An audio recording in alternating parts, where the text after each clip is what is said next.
दरभंगा शहर में सफाई व्यवस्था चरमराती नजर आ रही। ग्राउंड रिपोर्ट के दौरान शहर के करीब 25 से 30 स्थानों पर कचरे के बड़े बड़े ढेर मिले। जगह जगह फैली गंदगी से बदबू और बीमारी का खतरा बढ़ता जा रहा। कचरे की ढेर पर आवारा गाय और बछड़े भोजन तलाशते दिखे, जिससे पशुओं के स्वास्थ्य पर भी सवाल खड़े हो रहे हैं। स्थानीय लोगों ने प्रशासन से जल्द सफाई व्यवस्था दुरुस्त करने की मांग की है। वहीं जन स्वराज के नेता शुएब अहमद खान ने सफाई कर्मियों की मांगों पर सरकार से तत्काल बातचीत की अपील की। उन्होंने कहा कि अगर जल्द समाधान नहीं निकला तो शहर में स्वास्थ्य संकट खड़ा हो सकता है और इसकी जिम्मेदारी सरकार की होगी। ये दरभंगा का मुख्य शहर का जो है वो बिल्कुल केंद्र है, ये दरभंगा टावर। और दरभंगा टावर में आप बता दूं कि इस टावर के बगल में हमारे विधायक जी हैं, उनका घर भी है। और यहाँ पर आप देखिएगा कि बगल में नगर निगम है, बहुत दूर नहीं है। और सारा बिजनेस का जितना भी आप मार्केट से लेकर के यहाँ बैंक से लेके सारी चीजें यहाँ पर है।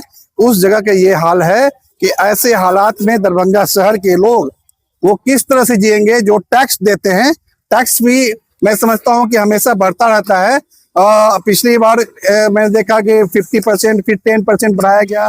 तो ये जो पैसे का यूज जो है जिस तरह से होना चाहिए, कहाँ हो रहा है पता नहीं। तो मैं ये चाहूंगा कि सरकार कम से कम सरकार इन चीजों पर ध्यान दे, सरकार इसे दे। और जो कर्मी बैठे हुए हैं हड़ताल पर, उन कर्मियों से वार्ता करे और वार्ता करके इस मामला को जल्द से जल्द खत्म करना चाहिए। नहीं तो हालात जो होगा दरभंगा शहर का वो बद से बदतर हो जाएगा, बहुत बुरा हाल होगा। सिर्फ वर्षा की देरी है, अगर बारिश हो गई तो ये विकराल रूप धारण कर लेगा, बीमारियां फैलनी शुरू हो जाएगी। तो मैं ध्यान आकृष्ट करना चाहता हूँ नगर निगम के पदाधिकारियों का और जो सरकार है, सरकार का, यहाँ के जिलाधिकारियों का, जिलाधिकारी से ही कहना चाहूंगा कि शहर के हालात अच्छे नहीं है। कम से कम उन जो भी कर्मी हड़ताल बैठे हैं उन्हें बुला करके जल्द से जल्द मामले को खत्म किया जाए।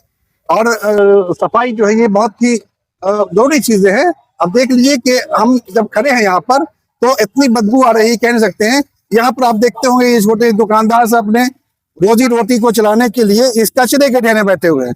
अब ये क्या करेगा ये आदमी? इस आदमी को बीमारी हो सकता है, नहीं हो सकता है। अब ये कचरा देख लीजिए और यहाँ पर ये सेल हो रहा है यहाँ पर। अब ये लड़का है, इस लड़के के हालात को देख लीजिए, आप इनसे पूछ लीजिए कि कितना बदबू हो रहा है, दिया जा रहा है। ये हालत देख लीजिए। बैठे हुए हैं, लेकिन क्या करें, मजबूरी है हम लोग का यहाँ पे रहना। चाहे कि धंधा पानी आज से नहीं 30 साल से चलते आ रहा है।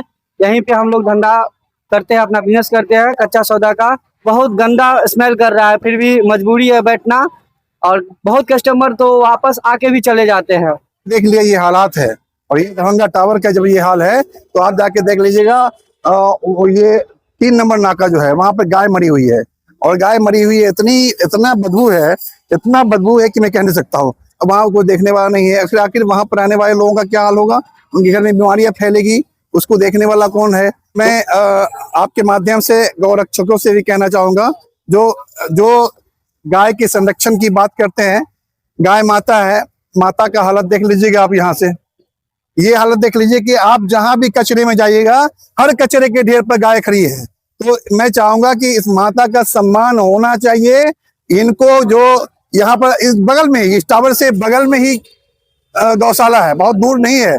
लेकिन हालात क्या है, उस हालात को मैं दिखाना चाहता हूँ यहाँ के प्रशासन को, यहाँ के जिम्मेदार अधिकारियों को, कि हालात जो है गौ का जो मामला है वो भी देख लीजिए। कि गौ का मैंने इससे पहले भी आवाज उठाई थी कि कम से कम इनका व्यवस्था होनी, इनकी व्यवस्था हो और इनका देख रेख, कम से कम दवा जो होनी चाहिए वो होनी चाहिए। इनका खाना पीना, अब देखिए ना जो गाय खा रही है ये जहरीली चीजें हैं, जो 3-4-5 दिन से जो भी जमा हो रहा है, इसमें क्या पॉइजन हो जा रहा है। जब पॉइजन वाली चीज गाय खाएगी तो गाय मरेगी, मर रही है। आप जाके 3 नाका पे देख लीजिए, गाय मरी पड़ी हुई है। तो ये हालत है। हम ये कहना चाहेंगे कि दिखावे का कोई राजनीति नहीं होना चाहिए, दिखावे का कोई भी प्रेम और मोहब्बत नहीं, धरातल पर काम होना चाहिए। हम उन जो भी गौरक्षक के दल के लोग हैं, गौरक्षक दल के लोग हैं, मैं उनसे भी कहना चाहूंगा कि गौ माता का सम्मान होना चाहिए तो होना चाहिए और उसका देख रेख होना चाहिए। अगर नहीं होता है तो कम से कम नहीं होता है तो हम लोग आगे जाने वाले हैं। आप देखेंगे कि गौशाला का क्या पोजीशन है, वहां पर जो इसके देख रेख के लोग हैं, अगर वो नहीं काम करते हैं तो वहां पर जाकर के हम लोग हंगामा हिसाब किताब लेंगे और गांव के लिए जहां तक होगा हम लोग आगे बढ़ेंगे।